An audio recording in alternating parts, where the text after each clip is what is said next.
Widodo yang terhormat Sangat Dipuji Presiden Jabatan. Perkenalkan, nama saya Wendy Rustawati Bumi, mahasiswa PPG dalam jabatan angkatan pertama tahun 2023 dari LPTK Sekolah Pastoral Katedral Santo Fransiskus Assisi Semarang. Hari ini Sabtu 26 Agustus 2023, saya akan melaksanakan praktek pembelajaran pendidikan agama Katolik dan budi pekerti KCE kelas 10 dengan materi keluhuran manusia sebagai citra Allah. Adapun model pembelajaran yang saya bawakan pada materi ini adalah Problem Based Learning atau PBL.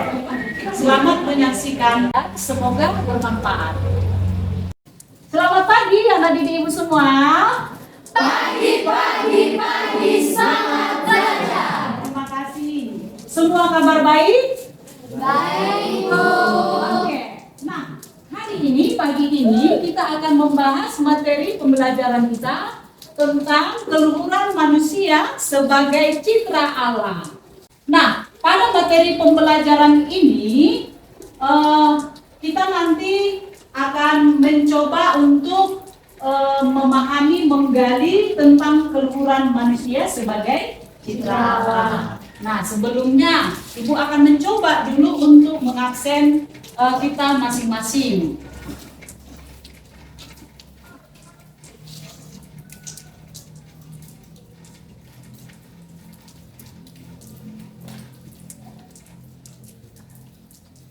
Atas nama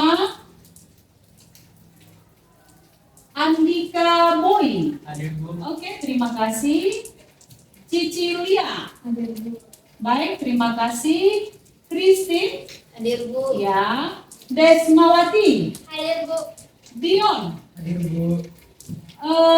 Elizabeth. Hadir, Bu. Raja. Hadir, Bu. Intan Siboro. Hadir, Bu. Melpianti. Hadir, Bu. Novia Clara. Hadir, Bu. Radita. Hadir, Bu. Ricita. Hadir, Bu. Rido Vincent. Hadir, Bu. Ya, Rido Vincent sakit? Ya, Bu. Baik. Sakit apa dia? Demam, Bu. Sudah kalian berkunjung dengannya? Belum. Kalau boleh nanti pulang sekolah kita kunjungan ya. Ya, Bu. Febriani. Hadir, Bu.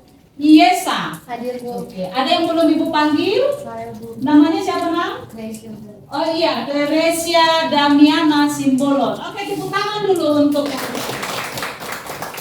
nah, yuk, untuk memulai pembelajaran kita hari ini, kita awali dengan doa pembuka. Siapa yang mau? Anak didik kami, siapa yang mau silakan maju ke depan. Ya, Melpianti silakan.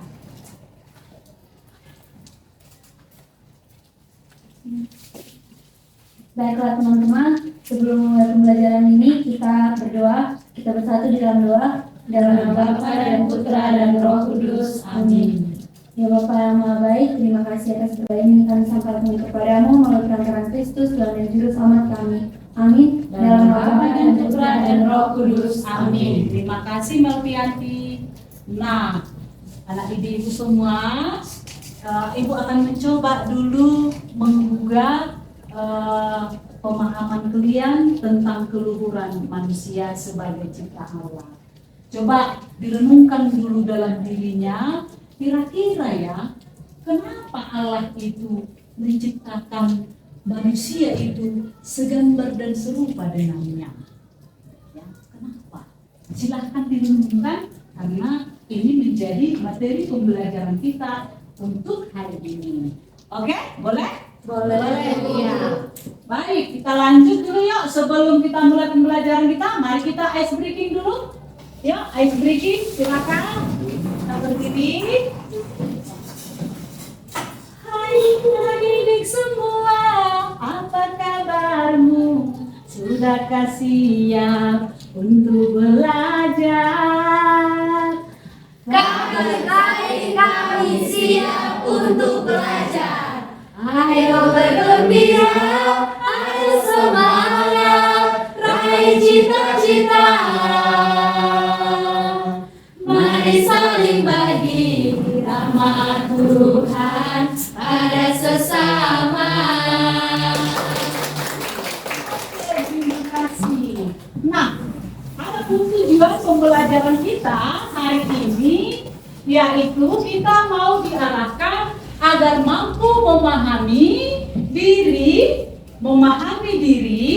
ya, dan sesama sebagai citra Allah yang bersaudara satu dengan yang lain. Berdasarkan apa?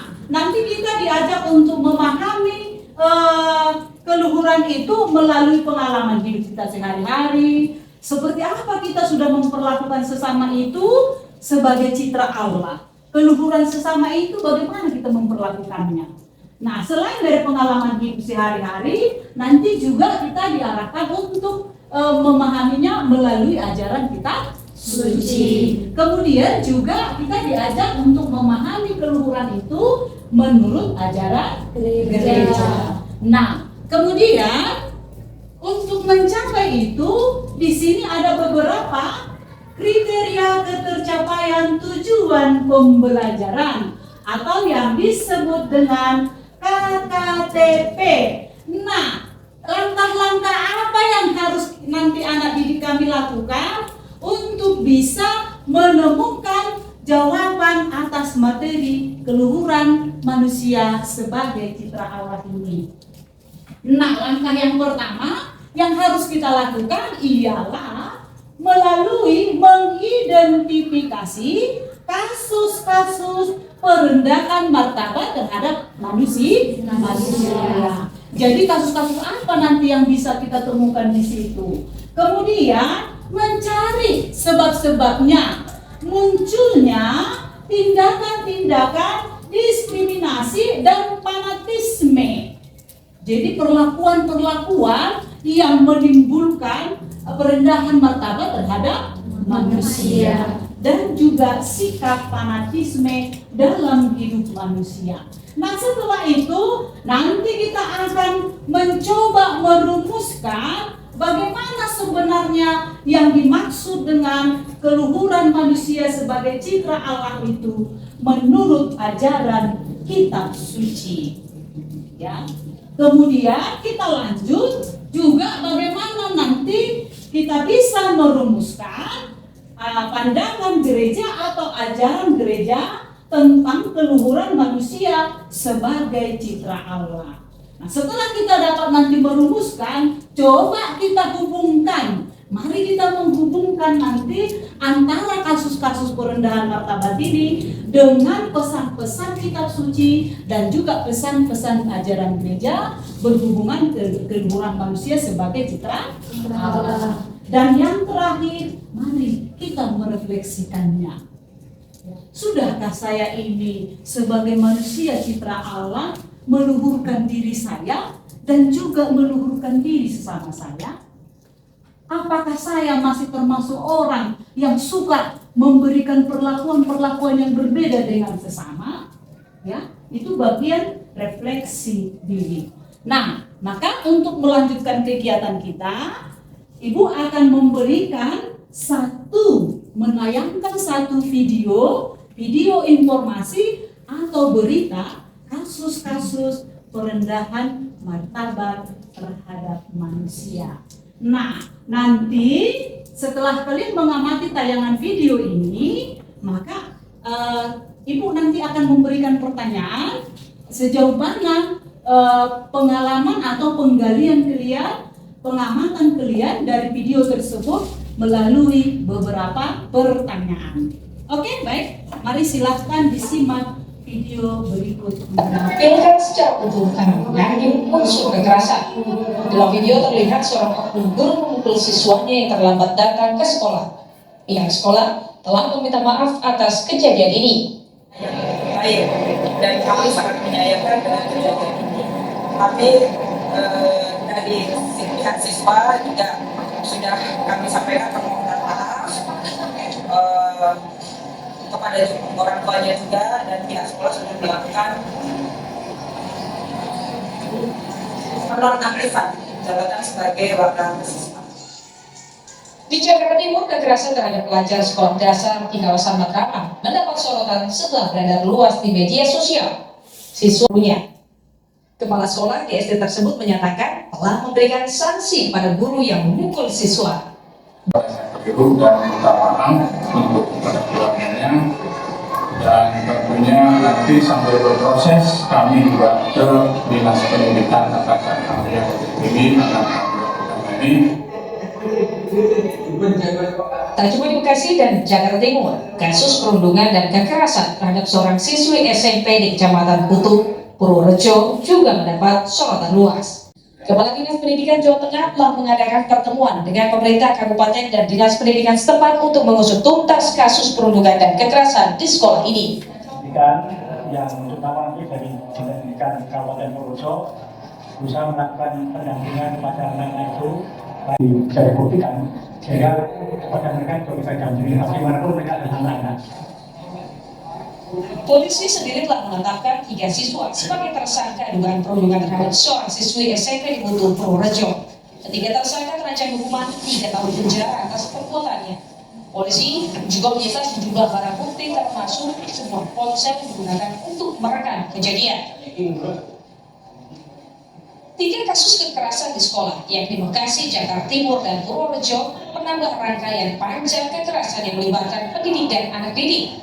Sekolah selayaknya menjadi wahana pendidikan, bukan ajang perundungan, karena yang diajarkan adalah peradaban. Sudah diamati ya? Sudah. Oke. Nah, kemudian di sini ada beberapa pertanyaan yang sudah Ibu lampirkan di PowerPoint tersebut. Silahkan dijawablah beberapa pertanyaan itu di dalam lembar kerja berwarna kuning yang akan Ibu bagikan.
Sudah selesai? Sudah. Tunjuk tangan yang sudah selesai. Bagus, terima kasih. Tepuk tangan dulu untuk kita semua. Coba katakan dulu, hai sobat-sobatku yang baik, kita adalah is the best. 1, 2, 3. Hai sobat-sobatku yang baik, kita adalah is the best. Yuk, kita lanjut ya.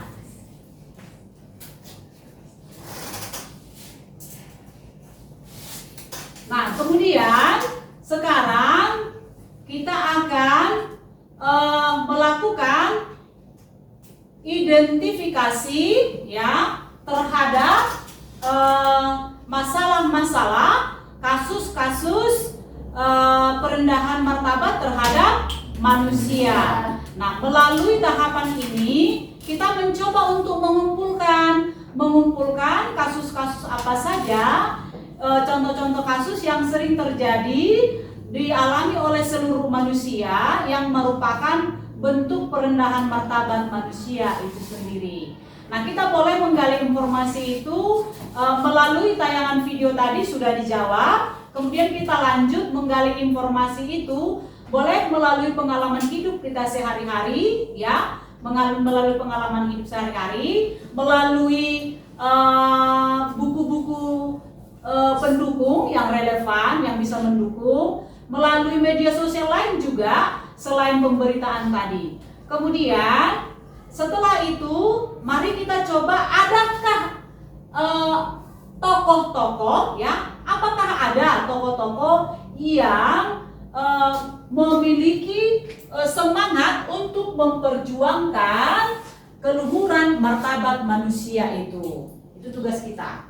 Ya, silahkan dikerjakan dulu itu, kemudian nanti kita baru bentuk kelompok. Ya, kita bentuk kelompok untuk melanjutkan tindakan identifikasi terhadap kasus tersebut.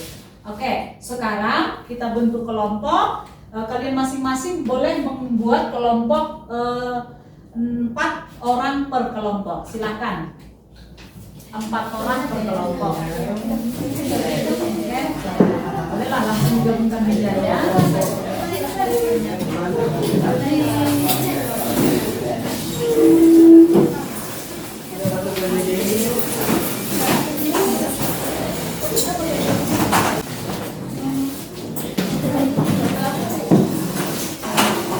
Silakan dibagi menjadi 4 kelompok.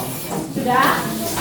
Nah, kemudian langkah berikutnya adalah silakan kalian mengumpulkan informasi untuk membangun idemu sendiri dan kelompokmu tentang kasus-kasus perendahan martabat manusia, ya, melalui ide atau gagasanmu. Kemudian diskusikanlah itu di dalam kelompokmu untuk mencari solusi yang terkait dengan identifikasi masalah tersebut. Nah, setelah itu nanti melakukan penyelidikan melalui mengisi lembar kerja yang Ibu bagikan ini. Ini ada Ibu buat di sini diagram pohon namanya ya. Ini namanya diagram pohon. Jadi silakan kalian kelompok mengerjakan akar-akar masalah kasus perendahan martabat terhadap manusia. Kemudian nanti di sini di bawah itu akar masalah, kemudian di sebelah kiri ini kalian menyebutkan contoh masalahnya. Contoh masalahnya, kemudian di sebelah kanan ini akibat dari masalah tersebut. Jika terjadi masalah itu apa akibatnya? Ya, oke, silakan. Ini kelompok 1, ini kelompok 2, ini kelompok 3, kemudian kelompok 4. Oke, silakan dikerjakan sambil didiskusikan.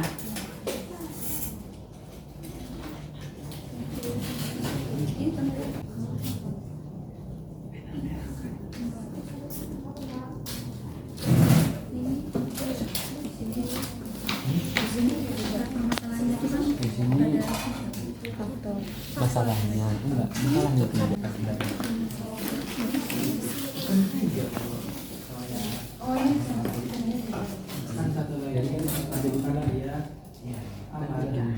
Ini faktor dunia.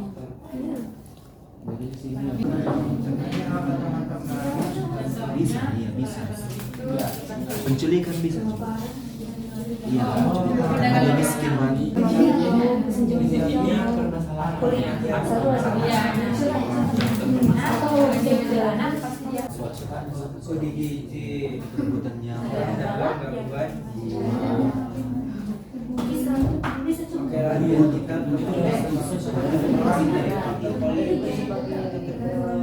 Hasil dari kerja kelompok kalian seorang ini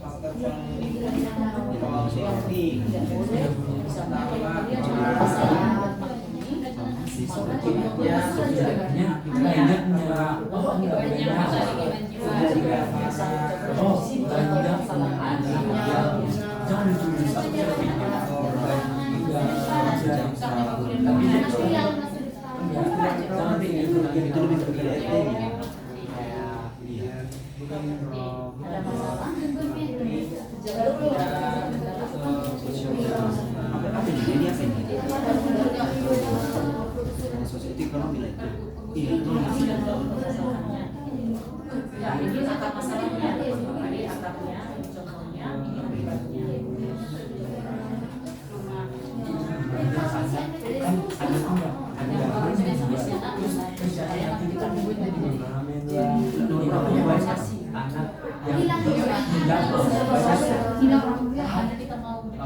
perkosaan, banyak anak yang tidak sadar hak.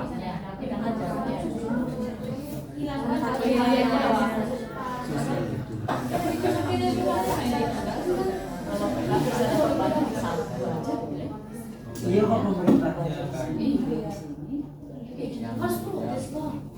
aku kira semua orang bisa kurang membeli apalagi makan sosial.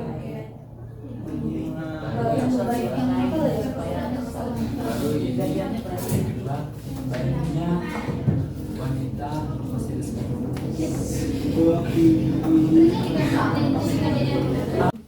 Baik, anak ibu semua sudah selesai? Sudah. Oke, masih semangat? Masih.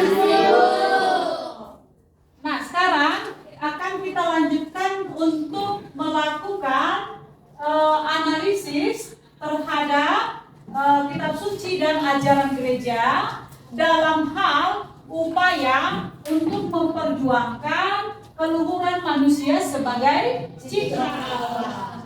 Jadi untuk ini silahkan kalian bahas di kelompok masing-masing bagaimana pandangan kitab suci dan pandangan gereja tentang keluhuran manusia sebagai citra Allah. Oke, silahkan dilanjut.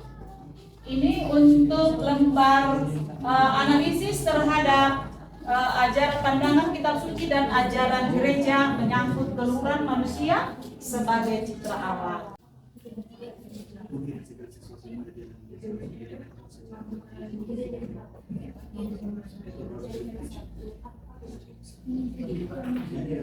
Jadi biar lebih gampang ya, misalnya satu orang mencari kitab sucinya, satu orang mencari KGK-nya. KGK itu KGK 356, 357 dan 362. Satu orang dia kitab suci, satu orang dia KGK. Satu orang mencari KGK-nya, satu orang kitab sucinya. Kemudian dihubungkan. Akan dipresentasikan. Selamat pagi buat ibu guru dan teman-teman sekalian. Selamat pagi. Kami dari kelompok 3 akan mempresentasikan hasil diskusi kami. Sebelumnya kami perkenalan terlebih dahulu. Saya Melkian Titunir dan teman saya Gracia Purba, saya Cita Pesari Topol, saya Intan Siboro. Nah, jadi yang pertama yang akan kami paparkan adalah mengenai pohon atau diagram pohon, mengenai tentang akar permasalahan, contoh dan akibatnya. Dan jadi akar permasalahan yang kami buat di sini adalah ada 3. Yang pertama itu adalah faktor ekonomi, yang kedua adalah kesenjangan sosial, dan yang ketiga adalah kebijakan politik. Kemudian masalah 1, contoh dan akibatnya akan dijelaskan oleh saudara Gracia. Contoh masalah 1 yaitu faktor ekonomi adalah perampokan dan perdagangan anak. Dan akibatnya adalah perampokan bisa mengakibatkan terjadinya kehilangan nyawa dan material. Sedangkan perdagangan anak, banyak anak kehilangan nyawa dan ada yang dijadikan pengemis atau pengamen jalanan.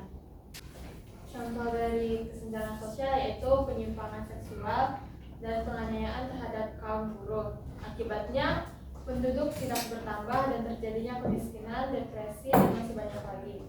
Contoh masalah yang ketiga yaitu kebijakan politik.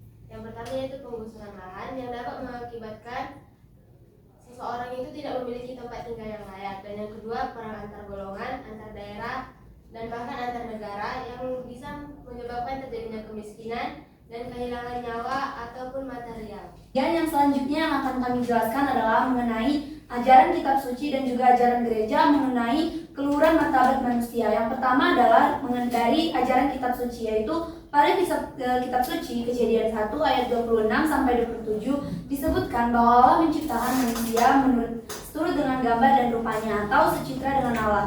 Dan Allah memfirmankan supaya manusia berkuasa atas ciptaan lain yang ada di bumi. Dari kutipan kitab suci ini kita dapat memahami bahwasanya Allah sangat menghargai manusia sehingga Allah mau menciptakan manusia seturut dengan gambar dan rupanya, dan Allah juga mempercayakan ciptaan-ciptaan lain di tangan manusia, dan Allah menciptakan manusia atas dua kodrat yaitu laki-laki dan perempuan. Selanjutnya adalah dari ajaran gereja yaitu KGK 356 yang akan dijabarkan oleh Saudari Gracia. Nah, dari penjabaran yang telah kami lakukan, adakah teman-teman sekalian yang ingin bertanya? Oh, silakan yang mau memberi tanggapan pertanyaan. Ya, silakan pertama kelompok 1. Saya Dion dari kelompok 1, saya ingin memberi tanggapan terhadap contoh dari faktor status sosial. Di situ saudara-saudari menyampaikan bahwa contoh akar masalah dari faktor sosial itu adalah perampokan. Benar saudara-saudari? Tidak saudara, karena untuk kesenjangan sosial, contoh yang kami buat adalah penyimpangan seksual atau LGBT dan juga penganiayaan terhadap kaum buruh. Terima kasih. Oke, tepuk tangan untuk kelompok kita. Silakan duduk. Lanjut kelompok yang belum tampil. Ayo. Kelompok 2.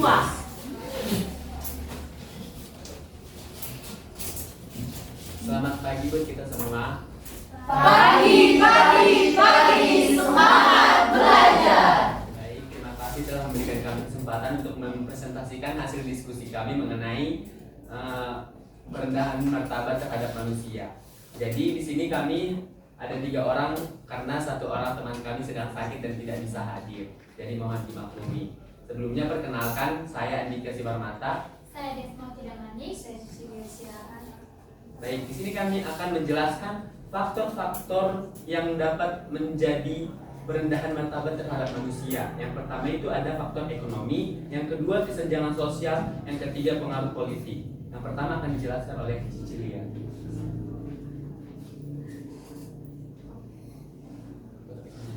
Faktor ekonomi yaitu contoh dari faktor ekonomi yaitu contohnya 1 perdagangan anak dan yang kedua adalah perdagangan wanita. Faktor yang kedua yaitu kesenjangan sosial, contohnya 1 perilaku intimidasi dan pembulian. Yang ketiga yaitu pengaruh politik, contoh permasalahannya peperangan dan penggusuran lahan. Akibat dari faktor ekonomi tadi, banyak anak yang tidak mendapatkan haknya, dan yang kedua, banyak wanita mengalami depresi. Akibat dari faktor kesenjangan sosial, yaitu rusaknya mental health seseorang dan terjadinya pembunuhan. Yang ketiga adalah akibat dari faktor pengaruh politik. Yang pertama tadi kan contohnya adalah peperangan. Nah, maka akibat dari peperangan itu dapat mengakibatkan krisis ekonomi, banyak memakan korban jiwa dan kerusakan bahan-bahan material yang terjadi di wilayah peperangan tersebut. Nah, selanjutnya kami akan menjelaskan pandangan kitab suci terhadap keluhuran manusia sebagai citra Allah.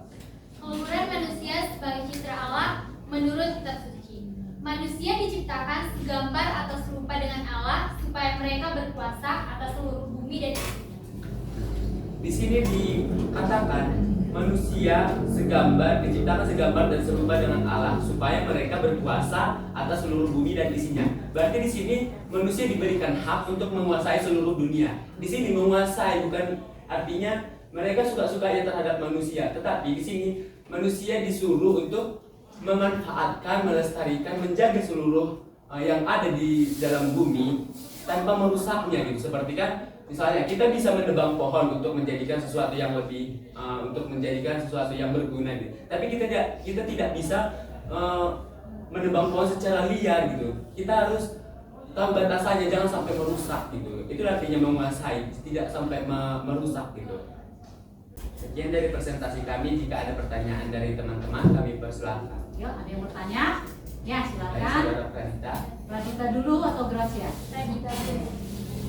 Baik saudara-saudari, Berdiri, Mas, berdiri. Baik, saya Brady Terwandi dari kelompok 4.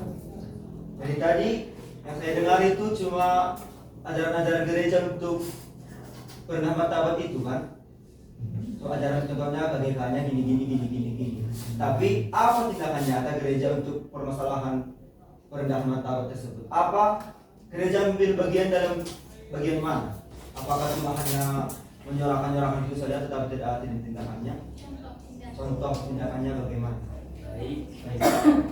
Izinkan kami berdiskusi untuk menemukan hasil. Nah, tadi saudara meminta contoh atau tindakan yang dilakukan gereja untuk mengatasi perendahan martabat terhadap manusia itu kan. Nah, gereja di sini bisa sebagai apa ya namanya? Gereja memberikan bantuan gitu kepada, misalnya kan dia kekurangan ekonomi, terus gereja melihat itu dan dia memberikan bantuan kepadanya supaya dia tidak kekurangan ekonomi. Nah, tadi kekurangan ekonomi merupakan faktor dari misalnya perdagangan anak. Nah, kalau dia kan sudah tidak, dia tadi dibantu gereja, terus dia tidak kekurangan ekonomi lagi, berarti kan terhindarlah tadi perdagangan anak tersebut karena dia tidak kekurangan ekonomi lagi. Contoh bantuan seperti apa yang diberikan gereja? Seperti misalnya kalau pendidikan, terus ada pinjaman uang gitu. Baik, terima. Oke, tepuk tangan. Nah, sudah selesai. Silakan duduk kembali ke tempat duduknya. Sekali lagi tepuk tangan untuk kita semua. Baik, anak-anak ibu semua, kalian semua sungguh hebat ya. Nah, ada banyak yang sudah kita bahas tentang keluhuran manusia sebagai citra Allah. Pertanyaan Pradita sungguh sangat luar biasa. Tepuk tangan dulu untuk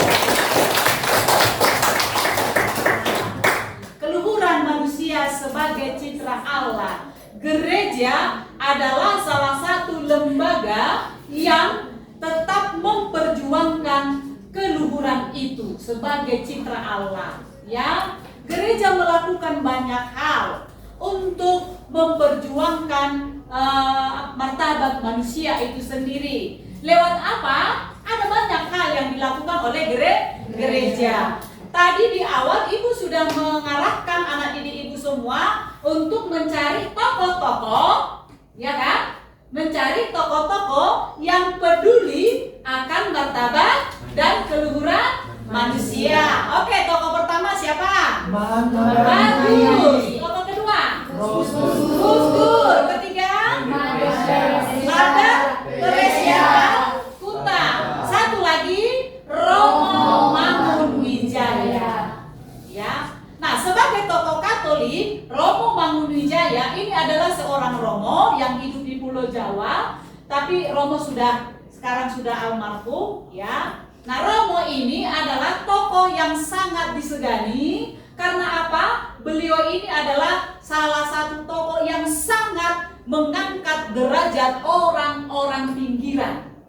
Ya, dia bahkan membuat rumahnya kecil di pinggir sungai.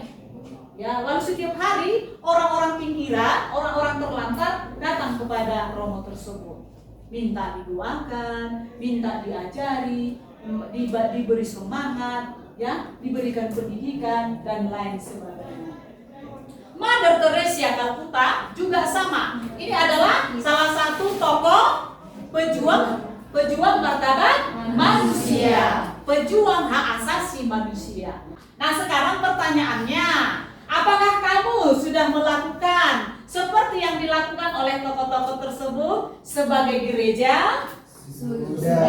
Melalui pengalaman hidupmu sehari-hari dengan teman-teman di sekitarmu. Jika kamu masih sering membuli temanmu, berarti kamu masih melakukan diskriminasi. Jika kamu masih mempertahankan egomu, berarti kamu masih termasuk orang yang fanatisme, ya kan?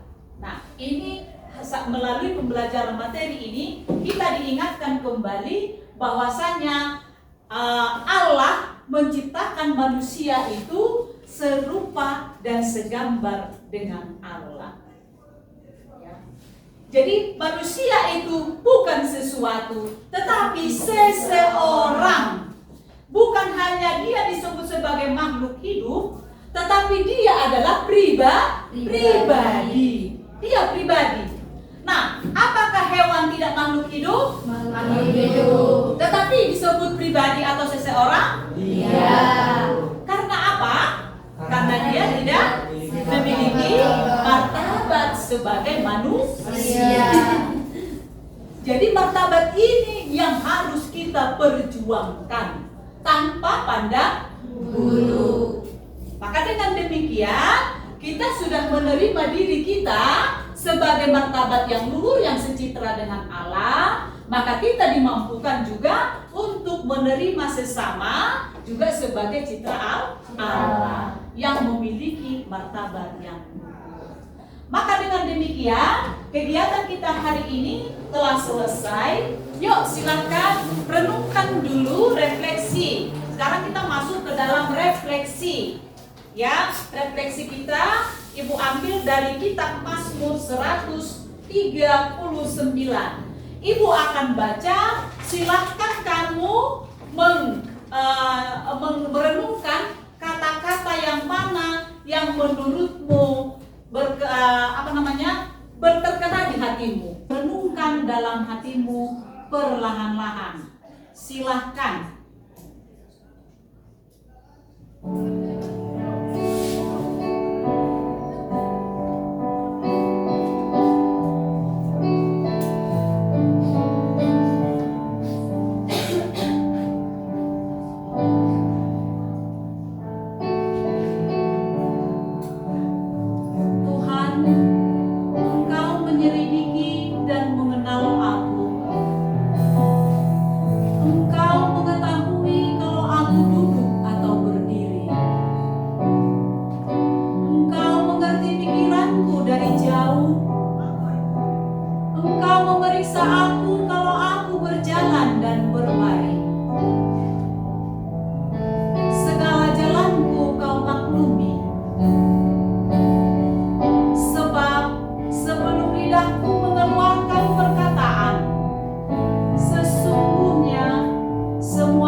Dengan demikian berakhirlah kegiatan kita hari ini. Mari kita tutup dengan doa. Ayo, siapa yang menutup dengan doa? Silahkan tutup dengan doa. Ya, silahkan. Sebelum kita mengakhiri pembicaraan kita, mari kita berdoa. Dalam nama Bapa dan Putra dan Roh Kudus. Amin. Oke, tepuk tangan.